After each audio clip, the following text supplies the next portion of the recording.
Good morning. My name is Dan Cruz. I asked Jesus into my life when I was 9 years old. I attended a backyard Bible club led by a group from Child Evangelism Fellowship. At the end of a week of learning about who God is and what Jesus had done for us, the leader asked if anybody wanted to ask Jesus to save them. And I definitely wanted to do that. So my sister and I prayed with this girl who was leading the group. Unfortunately, at that time, we had no way of getting to church, didn't even own a Bible, but God didn't leave us that way. My mom got saved just 6 months later, and our whole family started going to church. God is awesome that way. Really, my journey of how God made me into who I am started well before that. When I was 2 years old, my parents divorced. From that point on, I longed for a father. My father was busy chasing his fortune and didn't have time for us. It made us feel like we weren't as important as money. So I put up a wall around my heart. I didn't want to get hurt. A little while after getting saved, my mom decided to marry again. I thought, great, here's somebody who could take that place in my life. That didn't work out so well. They were divorced less than 2 years later, and more walls went up. After the divorce, I really got involved in our church youth group. I had a great set of friends. Our youth pastor had a huge impact on my life. That's also where I met my wife. Also, at this time, I started working for my father in an effort to get closer to him.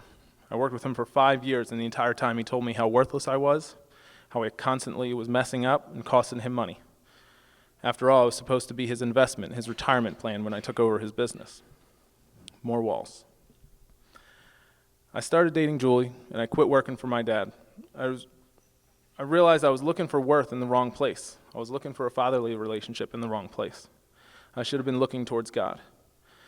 Julie and I were then part of a small group who started a church in Langhorne. We were so sure that this is what God wanted and that this church would flourish and have a huge impact on Bucks County. Ultimately, after 3 years, it failed because our group had its own vision, and it wasn't God's.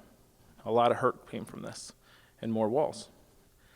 Julie and I were married during this time. After the church failed, we found out we were expecting our first baby. Awesome. I always knew I could be a great husband and father, because I knew if I did just the opposite of what my father did, then I'd be doing something right.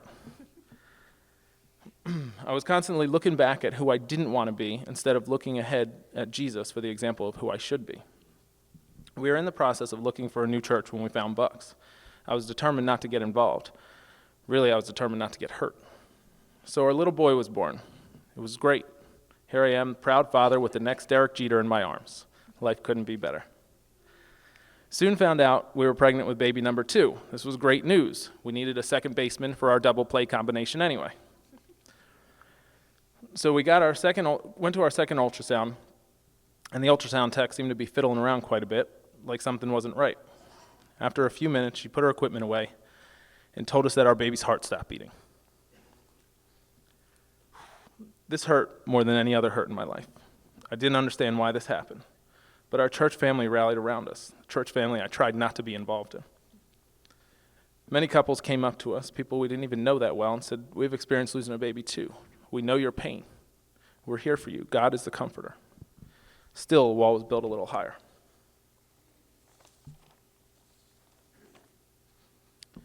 So after a few months, we were pregnant again. This was much different. I couldn't attach myself to the baby. I didn't want to have this one ripped away again. So 29 weeks into the pregnancy, which is 11 weeks before the due date, we went to the hospital with some complications. Julie was hooked up to a monitor that was checking the baby's movement and heartbeat. Then one nurse comes in, starts adjusting the monitor. All of a sudden, about 7 nurses and doctors rush in the room. It was chaos. I had no idea what was going on. Then they told me to give a kiss to my wife. They had to get the baby out right away. Really? My worst fears had come true again. After about 10 minutes, which seemed like an eternity, the midwife came into the room and told me that I had a baby girl and that Julie was going into recovery. Awesome. Still, my walls were up. This 2.5-pound little girl was so fragile. The doctors told us that Haley had a hole in her heart that hadn't closed because it usually closes a bit later in the gestational period. So they could try this medicine or she would need heart surgery. Seriously? Heart surgery on this tiny little 2-pound girl? They tried the medicine, but after one dose, she had a reaction and couldn't continue. They told us they would check her heart the next day, but she would likely need surgery. Then again, our church family rallied around us and prayed for her. The next day, the doctor told us the hole had closed and she didn't need surgery. He couldn't explain why, but we could.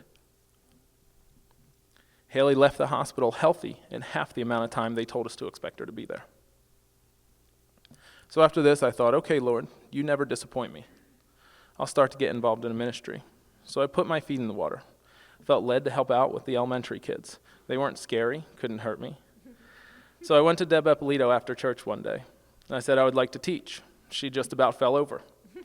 Deb's method of getting people to teach is hunting them down, stalking them, getting rejected 5 times, and then they eventually break and say yes. She was surprised I came to her. Slowly, the walls were coming down.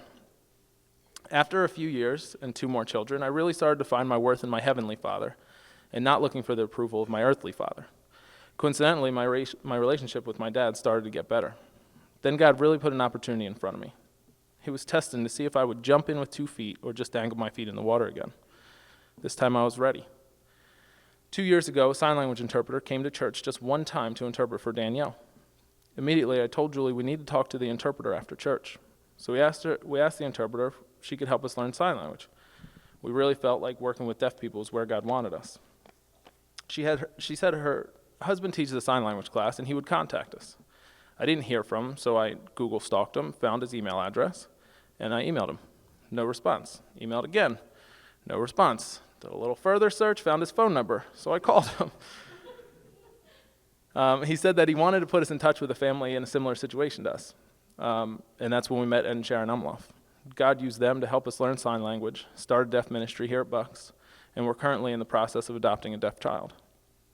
It's really awesome to see what God can do if you let him work. At the end of May, we had our first deaf outreach event, and 100 unsaved people saw the gospel in American Sign Language. That's how awesome our God is. Within the last couple of years, a song came out on the radio by an artist named Plum. It kind of summarizes my relationship with God. The song is Lord, I'm Ready Now. In the song, she says, Lord, I'm ready now. All the walls are down. I ran away from you. I did what I wanted to, but I don't want to let you down. Lord, I'm ready now. I hope when you're sitting here in your quiet time with God, ready to take communion, that this is your prayer. Lord, I'm ready now, and see how he'll use you. Thanks.